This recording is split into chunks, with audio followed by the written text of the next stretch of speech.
오늘 말씀이 마땅히 생각할 것인데 여러분은 지금 현재 주로 생각하는 것이 무엇입니까? 요즘 내 머릿속을 꽉 채우고 내가 늘 생각하는 것이 있다면 한번 떠올려 보시기 바랍니다. 왜 그러느냐? 현재 내가 어떠한 생각을 하고 있느냐에 따라서 나의 표정도 바뀌고 나의 말투도 바뀌어요. 그리고 또 그런 심정이 복잡한 가운데 있다면 선택도 바뀌게 되겠지. 그렇게 나의 선택이 바뀌어지면 어떻게 돼요? 나의 앞날이 바뀌어지게 돼 있습니다. 그래서 여러분, 그냥 뭐 하나님이 다 정해놨으니까 그냥 나는 믿고 따라가면 된다. 하나님은 다 정해놓은 게 아니에요. 하나님은 이렇게 하던 사람은 이렇게 될 것이다 라고 정해놨지, 누가 이렇게 살 것이다 라고 정해놓은 게 아니에요. 그래서 현재를 살아가고 있는 내가 어떤 마음을 품고 어떤 생각을 하느냐에 따라서 나의 말투도 선택도 생활도 앞날도 달라질 수밖에 없습니다. 여러분, 생각해봤잖아요. 생각은 다른 사람은 몰라. 하나님은 아시겠죠. 또 마귀도 알겠죠. 근데 사람 중에는 나밖에 몰라. 그래서 머릿속에서는 별의별 이상한 생각까지 쭉쭉 상상의 나래를 펼칩니다. 그래서 주님이 그걸 아시기 때문에 마땅히 생각할 것 이상은 생각지 말라는 거예요. 그게 자꾸 생각에 꼬리를 물면 어떻게 돼요? 그게 세상으로 가고 죄악으로 가고 또 범죄하게 된단 말이에요. 그러면 내가 하나님의 말씀대로 따라가면 좋은데 그렇지 않고 자꾸 죄악으로 세상으로 가면 마귀에게 끌려 지옥 가는 길밖에 없는 겁니다. 그래서 내가 예수 믿고 구원받고 천국 가는 것도 지금 나의 생각, 나의 선택에 따라 달린 거고, 그렇지 않고 믿는다고 하면서 계속 세상에 돈에 마귀에게 끌려다니면 마지막 순간에 구원이 확실시 되지 않습니다. 그래서 굉장히 현재 내가 바른 마음, 바른 생각을 품어야 되는구나, 이것을 각인시켜야 돼. 주님이 분명히 성경에 마땅히 생각할 것 그 이상을 품지 말라고 하셨어요. 이거는 뭐예요? 경고예요, 경고. 마땅히 생각할 그 이상의 것을 품지 말라고 경고하신 거예요. 그러니까 우리가 어떻게 해요? 하나님이 말씀하신 대로 그것이 안 좋으니까, 그렇게 해봤자 나한테 좋은 게 없으니까 주님이 어떻게 해요? 생각할 정도만 생각하라는 거지. 마땅히 생각할 것들만 생각하시기를 주 이름으로 기원드립니다. 아멘. 오늘 말씀을 보면서 살펴봅니다.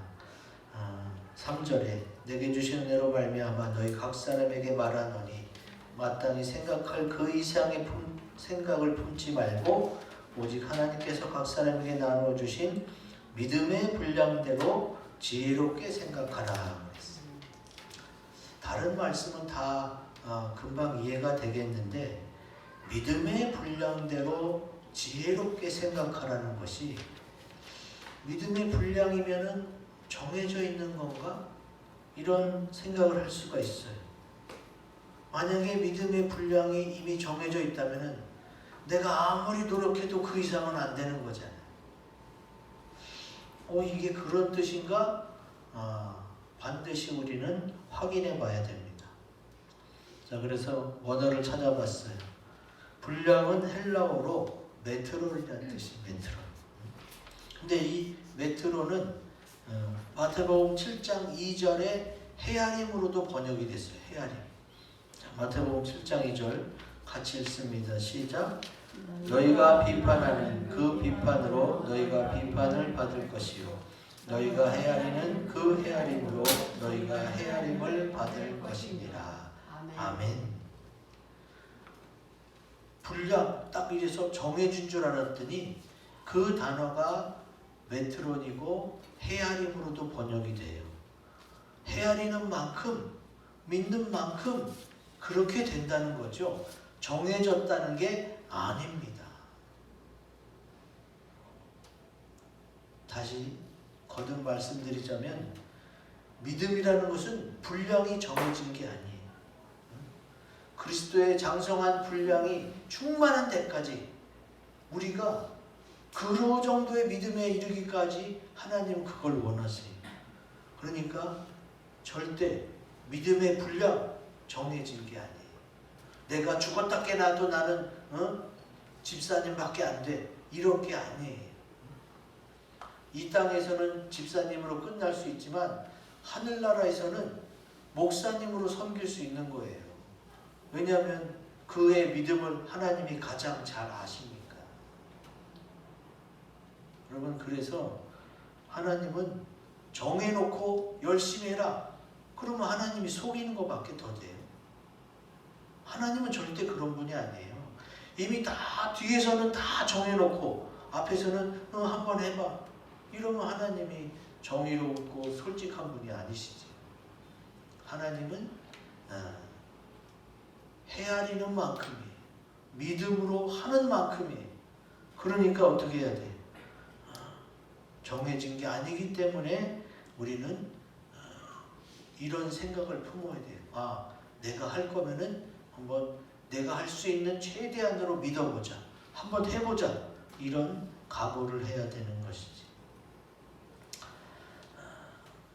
자, 그래서 주의 은혜를 받은 자가 마땅히 행할 것이 무엇이냐? 우리 큰 소리로 같이 읽습니다. 시작. 믿음으로 헤아려서 지혜롭게 해야 합니다. 아멘.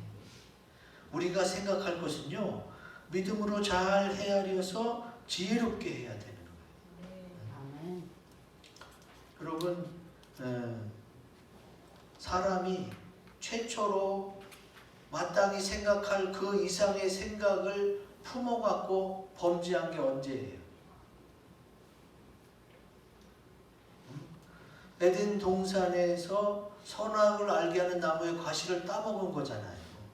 그렇죠? 마땅히 생각할 그 이상의 생각을 품었어요. 이거 보암직도 하고 먹음직도 한데 마귀가 유혹해서 했지만 하나님이 먹지 말라 한 말씀을 생각 못하고 그 마땅히 생각할 이상의 것을 품어서 어떻게 됐어요? 범죄했잖아요. 그래서 주님이 경고하는 거예요. 그 이상을 생각지 말라는 거지. 그러면 어떻게 해야 돼요? 그런 상황이 왔을 때 마귀가 유혹하고 이 상황이 내가 막 믿음이 흔들릴 때 어떻게 해야 돼요? 잘 헤아려야 돼. 그래서 지혜롭게 판단해야 돼. 누가 그랬느냐? 요셉이 그랬어요. 자, 마태복음 1장 20절 같이 읽습니다. 시작. 이 일을 생각할 때에 주의 사자가 현몽하여 이르되 다윗의 자손 요셉아 내 아내 마리아 데려오기를 무서워하지 말라. 그에게 잉태된 자는 성령으로 된 것이라. 아멘. 여러분, 마리아의 남편 요셉 정혼한 사이예요. 근데 아직 동침하지는 않았어. 그런데 마리아가 임신했다는 소식이 들려오는 거예요. 그러면 정혼한 요셉이 아니 나랑 정혼해놓고 나랑은 잠 안 잤는데 어떻게 애가 생겼지? 그러면 어떻게 돼요? 이거를 사실대로 말하면 이 여자는 돌에 맞아 죽게 돼요. 불륜을 저질렀기 때문에. 근데 결혼까지 하려고 했던 여자가 다른 남자랑 그랬어도 죽기를 원하지는 않는 거예요. 그 여자만 죽어요? 뱃속에 아기도 죽잖아요. 그래서 다른 복음서에 보면은 요셉이 가만히 끊고자. 왜? 그냥 이것도 저것도 복잡하고 힘드니까 그냥 가만히 끊고자 하는 게 제일 낫지 않나 하고 여러 가지 생각할 때에 그때에 어떻게 했어요? 주님이 나타납니다. 근데 잘 보세요. 주의 사자가 나타나서 요셉에게 뭐라고 그래요? 내 아내 마리아 데려오기를 무서워하지 말라. 확실하게 얘기해 주는 거예요. 그 여자는 내 아내가 맞다. 다른 남자랑 동침한 게 아니다. 성령으로 잉태된 거니까 다른 남자와의 불륜 사실은 없다. 걱정하지 마라. 이렇게 주님이 알려주시고 믿음을 주시는 거지. 그래서요, 여러분, 우리가 머리가 있기 때문에 생각을 안 할 수는 없어. 생각은 안 할 수는 없는데 마땅히 생각할 정도까지만 생각하고 또 좋은 쪽으로 생각해야 돼. 마리아도 살리고 아기도 살릴 수 있는 방법적으로 생각하다가 주님이 나타나서 알려주시는 거예요. 그래서 우리가 믿음으로 헤아리고 지혜롭게 결단 내리는 게 필요하단 말이에요. 하나님은 능력자고 이 세상에서 하나님의 일을 설명하기가 어려운 게 얼마나 많아요. 요단강이 딱 멈춰갖고 갑자기 쌓이는 거, 홍해 바다가 갈라져서 물이 벽이 된 거, 이거 컴퓨터 그래픽이나 가능하지, 응? 애니메이션에서나 가능하지. 이거 세상에서 그런 거 본 적 있어요? 사람이 생각할 수 없는 이상의 능력으로 하나님이 일을 하시기 때문에, 그러기 때문에 어떻게 해요? 우리가 믿음으로 헤아려서 지혜롭게 행해야 돼요. 그냥 세상 방법대로 그냥 늘 하던 대로만 생각하면 안 된다는 얘기예요. 기억하세요. 그래서 우리가 어떻게든 하나님의 뜻대로 하려고 할 때에 하나님께서도 깨닫게 해주시고 또 하나님이 예비하시는 길로 인도하시는 거예요. 이것이 우리가 생각해야 될 거예요. 하나님 중심으로 생명을 살리는 쪽으로 모두가 좋은 쪽으로 생각하고 기도하고 하나님께 맡기면 하나님께서 길을 열어주실 줄로 믿습니다. 아멘. 자, 그 다음에 5절 6절을 보면요, 이와 같이 우리 많은 사람이 그리스도 안에서 한 몸이 되어 서로 지체가 되었느니라. 우리에게 주신 은혜대로 받은 은사가 각각 다르니 혹 예언이면 믿음의 분수대로. 그랬어요. 또 여기서 걸려. 우리가 야, 너 분수를 알아야지, 분수를 지켜야지. 또 믿음의 분수가 나오니까 이거는 또 정해진 게 아닌가. 믿음의 분량대로는 메트론이라는 뜻을 알아갖고 헤아리면 되는구나, 믿는 만큼이구나. 근데 믿음의 분수대로가 또 나왔어. 이렇게 믿음의 분량대로, 믿음의 분수대로가 겹치다 보니까 정해진 것 같은 느낌이 강하게 드는데 그렇지 않아요. 왜 그러느냐? 이 분수도 헬라어로 아날로기아예요. 아날로기아, 비율, 부분, 목, 정도라는 뜻이에요. 근데 이 단어가 로고스에서 유래됐어요. 로고스가 말이라, 말씀이란 뜻이에요. 태초에 말씀이 계시니라, 이 말씀은 하나님과 함께 계셨으니 이 말씀은 하나님이시니라 할 때 그 말씀이 바로 헬라어 로고스예요. 그러니까 우리가 이걸 또 믿음의 분수대로 할 때에 이것도 정해진 거야? 이렇게 받아들이면 안 돼요. 믿음의 분수대로 역시 한계가 정해져 있고 몫이 정해진 게 아니란 말이에요. 하나님의 말씀을 붙들고 믿음으로 하는 만큼이란 얘기예요. 우리가 성경을 읽다 보면은 그냥 처음에 드는 생각, 정해진 것 같구나, 이렇게 넘어가면 안 돼. 그래서 원어 성경을 봐야 되고 다른데 이 단어가 어떻게 쓰여져 있는지를 비교해 봐야 돼. 그래서 제대로 인용된, 제대로 해석된 뜻을 찾아내야 되는 거예요. 믿음의 분량대로도 역시 헤아리는 거고 믿음만큼이고, 믿음의 분수대로도 하나님의 말씀을 붙들고 믿는 만큼이에요. 이렇게 해석해야 더 하나님의 뜻을 잘 이해할 수가 있게 되는 거지. 자, 그러면 우리가 주의 은혜를 받은 자로서 마땅히 생각할 것이 뭐냐? 우리 크게 읽습니다. 시작. 믿음의 말씀대로 각각 다름을 생각해야 합니다. 자, 믿음의 말씀은 믿는 만큼이고 또 그것이 어떻게 해요? 각각 다 달라요. 이것이 하나님의 성품이기 때문에 그래요. 우리 인간들이 만들어내는 그런 제품들은 공장에서 탁탁 찍어내죠. 그래서 하나같이 같아요. 천편일률적이에요. 인간이 만드는 것들은 주로 그래요. 근데 하나님은 전능자이기 때문에 가지각색으로 다양하게 만듭니다.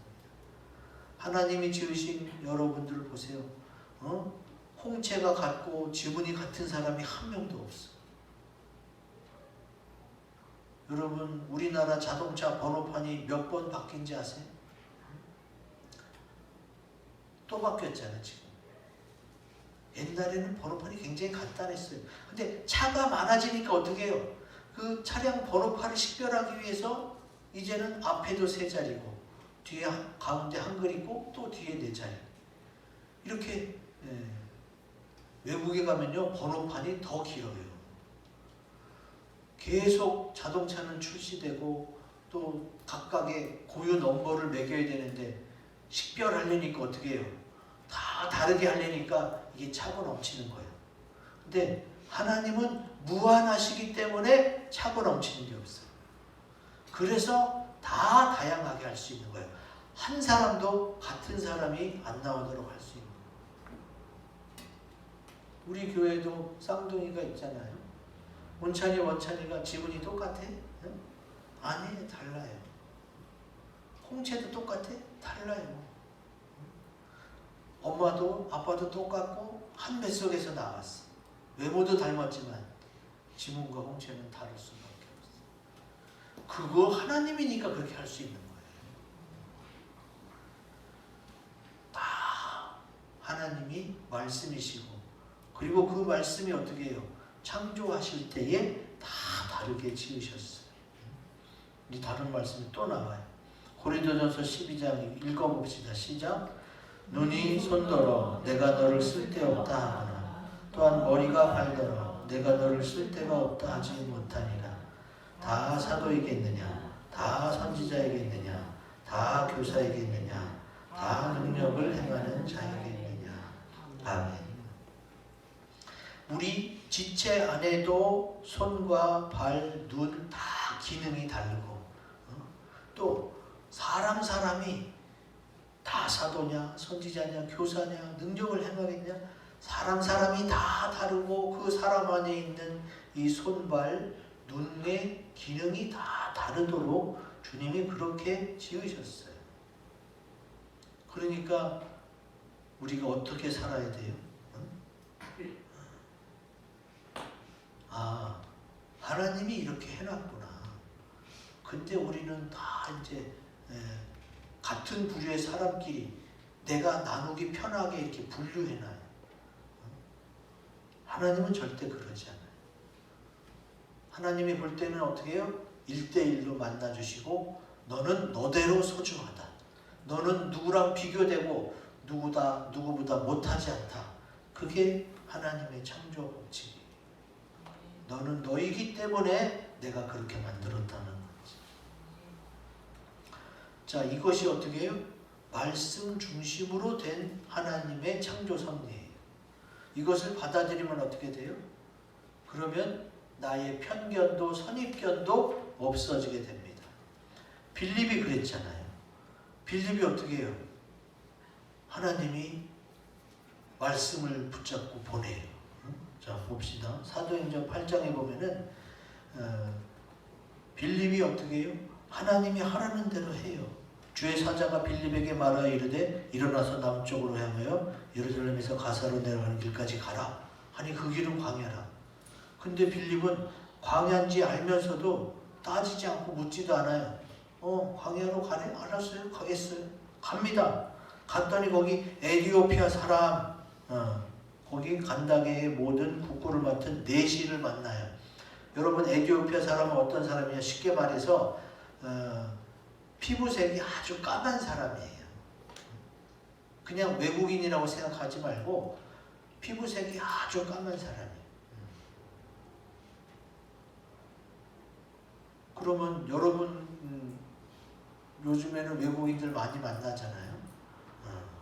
근데 이제 외국인 중에서도 특히 피부색이 검은 외국인은 조금 금방 다가서기가 어려워. 그 한국 사람만 그런 게 아니라 외국 사람들도 그래요. 외국 사람들도 사실은 선입견과 편견을 가지고 사람을 대하면 안 돼. 사람은 다 똑같으니까.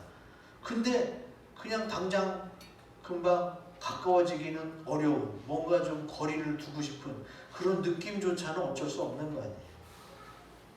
근데 주님이 빌립 집사에게 저렇게 피부색이 검은 사람에게 가려는 거예요.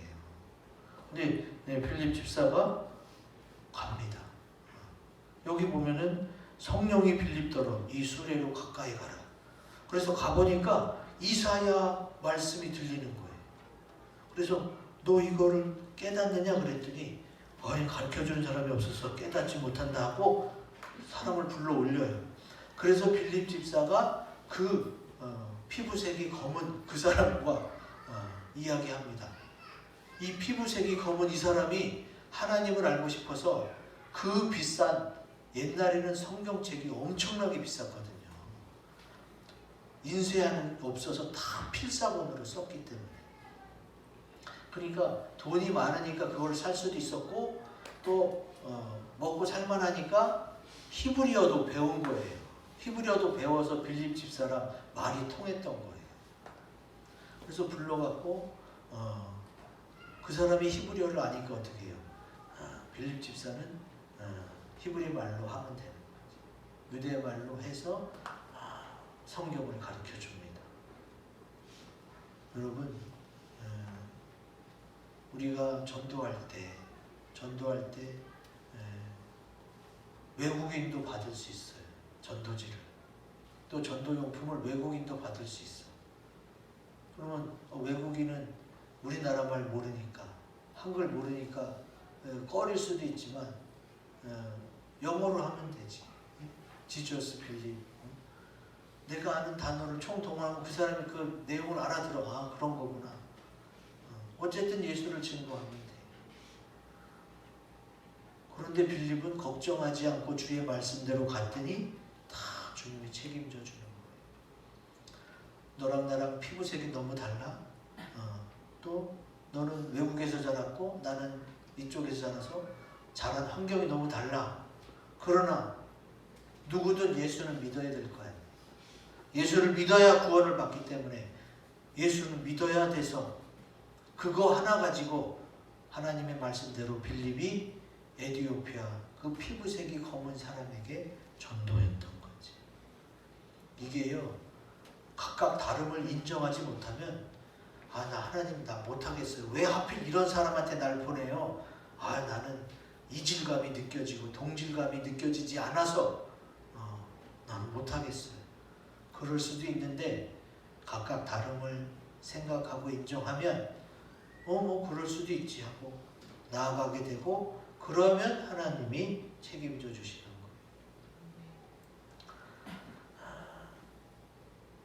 각각 다름을 생각해서 우리 눈이, 손이, 발이 기능이 다 다르잖아요. 기능도 다르고 받은 은사가 다르니까 그것을 생각해서 믿음으로 말씀을 붙잡고 행할 때에 하나님의 놀라운 역사가 있을 줄로 믿습니다. 아멘.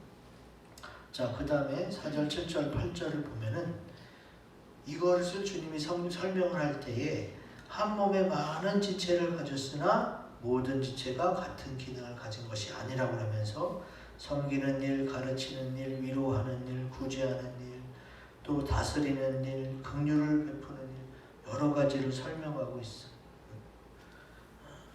그러면 우리가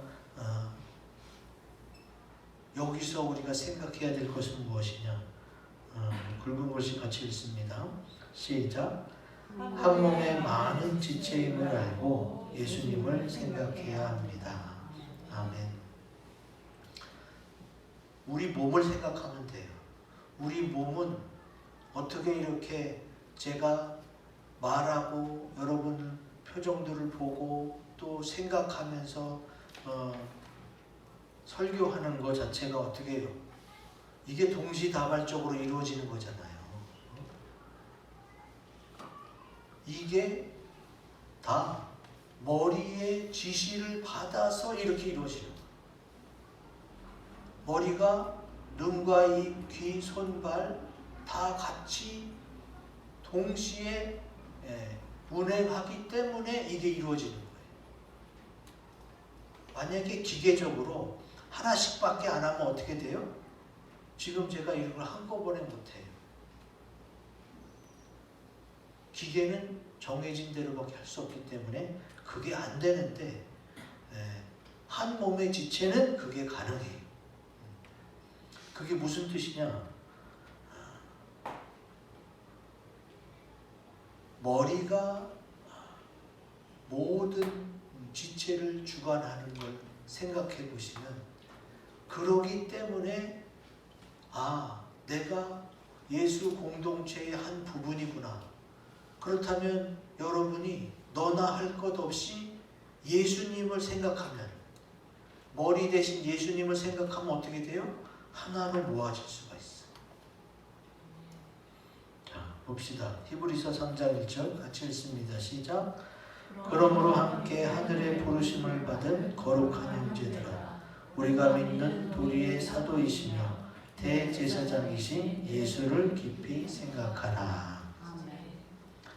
자, 거룩한 형제들, 하늘의 부르심을 받은 거룩한 형제들이 지체란 얘기예요.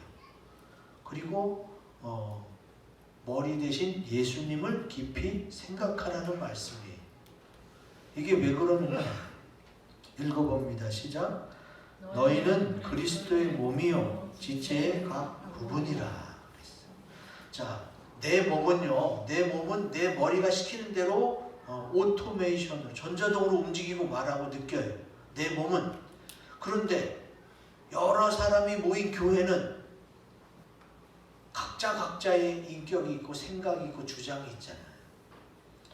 그런데 이 여러 사람이 모인 이 교회가 한 몸처럼 움직이려면 어떻게 해야 돼요? 예수님을 생각해야 돼요. 다 생각이 다르잖아요. 다 생각이 다른데 한 몸이 어떻게 오토메이션으로 움직여요? 머리가 지시하는 대로 움직이기 때문에 이게 가능한 거예요. 그러니까 교회는 머리 대신 예수님 중심으로 움직여야 돼요. 근데 예수님은 어떻게 해요? 내가 자꾸 예수님을 깊이 묵상하고 생각해야 그 역할을 감당할 수 있는 거예요. 그래서 주님은 이 얘기를 각각 다르다는 것을 얘기하면서 한 몸과 지체에 대해서 말씀하고 있는 거지. 그래서 아까도 읽었잖아요. 다 사도이겠느냐? 다 선지자이겠느냐? 다 능력을 행하는 자이겠느냐? 다 똑같을 수가 없다. 다 다르다. 근데 그 다른 여러 사람이 모여서 그리스도의 몸을 만드는 거예요. 근데 예수님이 머리가 되려면 어떻게 해야 돼요? 각 사람이 예수님을 생각해야 돼요. 그래야 한 몸처럼 움직일 수가 있는 거예요. 좀 전에 보여드린 동영상에서 뭐라 그래요? 그 사람의 말을 알면 그 사람을 쉽게 이해하고 받아들일 수가 있다고. 이제 벌써 몇 년째 우리 교회 목장장들이 제 설교를 듣고 가르침을 받고 또 설교 원고를 받다 보니까 이제는 설교 한 번만 듣고도 그냥 그 설교를 다른 성도들과 함께 목장 예배 시간에 잘 나눌 수가 있어요. 이 설교 원고를 보지 않고도 이 설교 원고를 보지 않고도 이제 목장장들이 목장 예배를 잘 인도하시더라고. 왜 그래요? 첫 번째 이유가 제가 쓰는 말, 단어들, 제가 뭘 추구하고 뭘 얘기하려는지 이제 한 번 보면은, 한 번 들으면 금방 알겠는 거예요. 왜? 제가 쓰는 단어들, 제가 하고 싶은 말들이 뭔지를 이미 여러분이 계속 들었기 때문에 쉽게 이해가 되는 거지. 예수님이 그래서 성경 말씀에다가 그거를 써놓은 거예요. 나는 말씀에다 써놨고 나는 이 말씀에 써있는 대로 할 테니까 너희는 계속 말씀을 묵상해서 이 말씀대로 하나가 되자. 그 얘기예요. 여러분, 목사님 말씀대로만 한다고 완전히 하나님을 이해할 수가 없어요. 왜? 목사님도 여러 목사님이잖아요. 근데 하나님 말씀대로인 성경을 계속 묵상하면 하나님 자체를 알기 때문에 더 하나님을 더 금방 알 수가 있어요. 이상한 이단 또 사이비에 끌려다니지만 않는다면 하나님을 깨닫게 되는 것이죠. 근데 만약에 그렇게 각자가 예수님을 생각하지 않고 막 자기 멋대로 가면 어떻게 돼요? 그거에 대해서 성경에 또 써놨어요. 자, 야고보서 4장 1장 같이 읽습니다. 시작. 너희 중에 싸움이 어디로부터 다툼이 어디로부터 나느냐? 너희 지체 중에서 싸우는 정욕으로부터 나는 것이 아니냐. 아멘. 너희 지체, 그러니까 그리스도의 몸된 교회 성도 한 명 한 명이 뜻이 한 마음으로 모여지지 않으니까 어떻게 해요? 아예 그걸 아니야 이렇게 해야 돼, 그건 아니야 이렇게 해야 돼. 다툼이 일어나지. 안타깝게도 한국 교회에 분열이 되는 교회가 많습니다. 그 중에 어떤 교회는 성가대 가운 색깔 때문에 싸우기 시작한 교회가 있어요. 성가대 가운 하얀색으로 해야지. 무슨 맨날 하얀색이냐? 다른 색깔도 하면 좋잖아. 하나님이 여러 가지 색깔을 주셨는데. 그래가지고 막 싸워갖고 결국은 교회가 나뉘어진 교회가 있어요. 이미 건축주하고 수백 명의 성도들이 있는데, 근데 이제 어떻게 해요? 서로 지체들이 예수님을 생각 못하고, 아야 성가대 가운 색깔이 이런 색으로 가야지. 아니야. 막 성가대 가운 색깔이 하얗든 빨갛든 노랗든 그걸 주님이 따지나요? 그거 아닌데도 그냥 한번 꽂히면 그냥 그대로 가고 싶은 거예요. 내 주장대로. 이게 주님은 정욕이라고 말씀하고 있어요. 내 주장대로, 내 욕심대로, 내가 원하는 대로 이루어져야 속이 시원한 사람이 있어요. 근데 그거는 누구나 그런 마음이 있을 수가 있어요. 내가 원하는 대로 되면 좋지. 그러나 어떻게 여러 사람이 다 생각이 똑같을 수가 있어요. 생각은 다 다를 수밖에 없어. 다 다르게 지었기 때문에. 그런데 어떻게 해요? 예수님을 생각하면. 예수님께 기도하고 주님 어떻게 하는 게 좋을까요? 그렇게 예수님께 마음속으로 기도하고 물어보면서 간다면 어떻게 해요? 서로 다 화합하고 하나로 모아져서 그렇게 갈 수가 있어요. 그래서 주님이 교회가 많은 사람이 모이면 더 많은 요구가 생길 수밖에 없고 더 많은 의견과 주장이 생길 수밖에 없어요. 그러니까 예수님을 생각해야 돼요. 그렇지 않으면 서로 그냥 이건 이거야 이렇게 가야 돼. 아이 내가 해봤는데 그거 아니야. 이렇게 나오는 거예요.